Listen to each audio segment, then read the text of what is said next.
Hi everyone, Vegas Film Critic here, Jeffrey K. Howard, here to review Avengers Endgame, directed by the Russo brothers and written by Stephen McFeely and Christopher Marcus, and starring a cast that you have known very well for the past decade.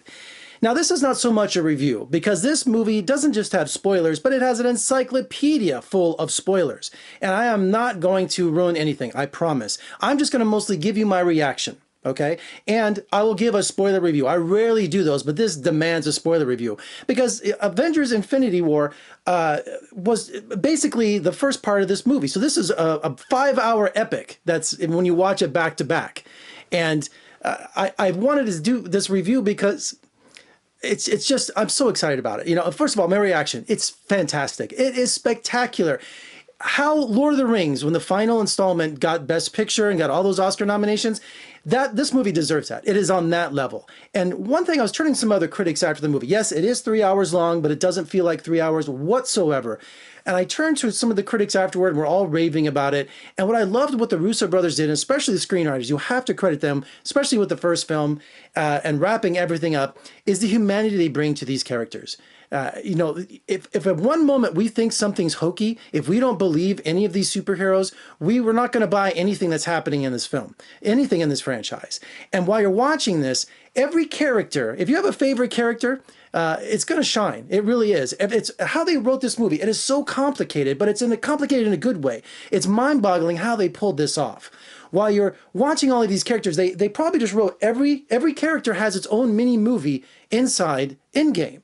And that's what's incredible. So if you're a Hawkeye fan, if you're a Black Widow fan, if you're an Iron Man fan, whatever, you're going to be satisfied because not only the arc that they started with Infinity, it's going to complete an Endgame. And you're going to feel super satisfied. You are. Special effects, outrageous, as always. And you know, I'm so excited about this because I started my journey 10 years ago interviewing Robert Downey Jr. for Iron Man. And trust me, we all went in thinking this is going to be ridiculous. This movie's never going to work. You know, because, you know, look in the past, all the Fantastic Four films, and we're talking like from the 80s and The Punisher and all, nothing seemed to work. But Disney and Marvel really did it right with this 10-year span and 22 films now later. And this is just something spectacular. It is on a Shakespearean level. It really is. Because these characters not only have depth, not only have emotion, not only is there humor in the movie, but each character is on a Shakespearean level. That script, it really is. And if just because they can fly, just because they can shoot lasers out of their palms, you know, it works.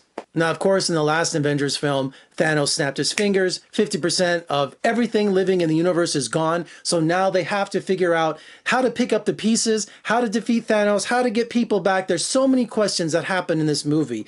And the answer, you know, I didn't like the answer. When I heard what they were going to try to do, I thought, you got to be kidding. The most contrived plot device of all time. But if it's done right, it works. And it worked spectacularly in this movie. And you know, I cried, I laughed, and I felt sad that it was coming to an end. But they answer age-old questions that have plagued these movies about certain characters. Old rivalries are kind of, they make up. The bad blood is there still, but, you know, different ways. And they pass the baton in some areas. There's so much going on in this movie. You know, I'm so excited for you to see this because I'm going to go see it again. And granted, 3 hours, you know, it doesn't seem like that at all. What Infinity was like 2.5 hours or something like that. And all the other Marvel films and Avenger films have made like $1.5 billion worldwide, you know, total, you know, for each film. This is on track to be $1 billion for opening weekend. How spectacular is that? You know, Robert Downey Jr. is just, this is his swan song. I mean, this is a watershed moment for him in his career, completing the Iron Man character. And also Chris Evans, I'm Team Captain America. I am so happy with everyone in this movie. And even some of the lesser known characters. You know, we really didn't see Hawkeye in the last movie. Now we know why. But everybody gets a chance to shine, and no one outshines anyone else. Does that make kind of sense? It's not top heavy towards one character more to another. Everyone gets their moment to shine, and then also everyone's in the group play going like that.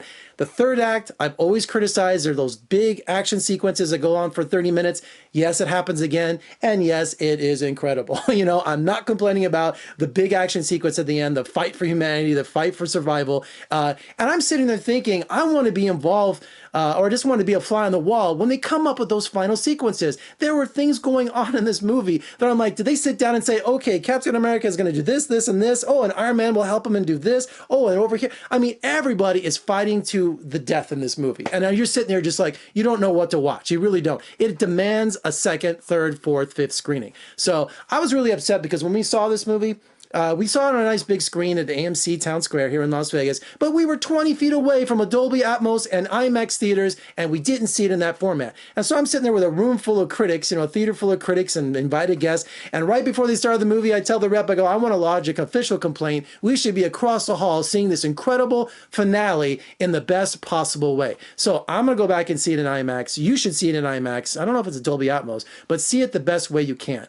But I'm telling you, I feel so good seeing this movie because it feels like family. It really does. Am I getting too corny? It felt like family, and it just, everybody got their moment, and I'm just happy with everyone. I love Ant-Man. Ant-Man just, I mean, there's some characters that really step up to the plate, that really have to put up or shut up.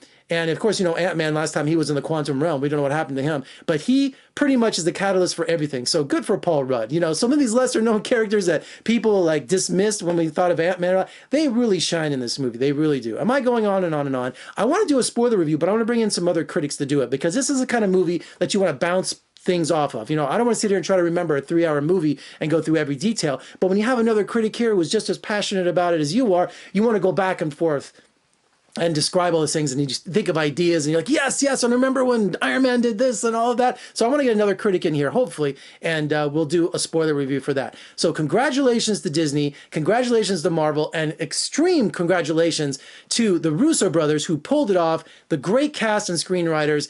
I thank the Lord this happened. And now with the new Disney-Fox merger, we'll see where the Marvel Universe is going to be going. I kept thinking throughout this whole movie, where's the X-Men in all this? Here we're fighting for Earth's survival again, and where are all the X-Men at? You know, I know, it's things like that. And also, Captain Marvel is in this movie. And, you know, if you saw the Captain Marvel movie, which I'm sure you did, she's essentially their version of Superman, right? Or Supergirl. And, you know, when she shows up, she can just do anything. So it does happen in this film, but they use her sparingly, and they use her effectively to where you're not rolling your eyes and thinking, okay, here comes the cavalry, but she's used very well, okay, without going into any detail. There is so much going on in this movie that it would take me 2 hours to go through everything. So I don't have to tell you, get out there and see Avengers Endgame. All right, for more reviews and interviews and my spoiler review coming soon for Avengers Endgame, surf on over to my website at vegasfilmcritic.com. Check me out on social media, Facebook, Twitter, Instagram, Snapchat. Also, if you're watching on YouTube, make sure you comment below. What did you think of Avengers Endgame? I know I'm posting this early. I'm a critic. We got to see it a couple of days ago. I couldn't tell you when I was seeing it. I couldn't post when I was seeing it. Disney had all these incredibly strict rules as they usually do, but now everyone's talking about it. You're going to see it in a couple of days, and you're going to go crazy for it. I'm Vegas Film Critic Jeffrey K. Howard. Thank you for joining me. Avengers Assemble. I'll see you next time.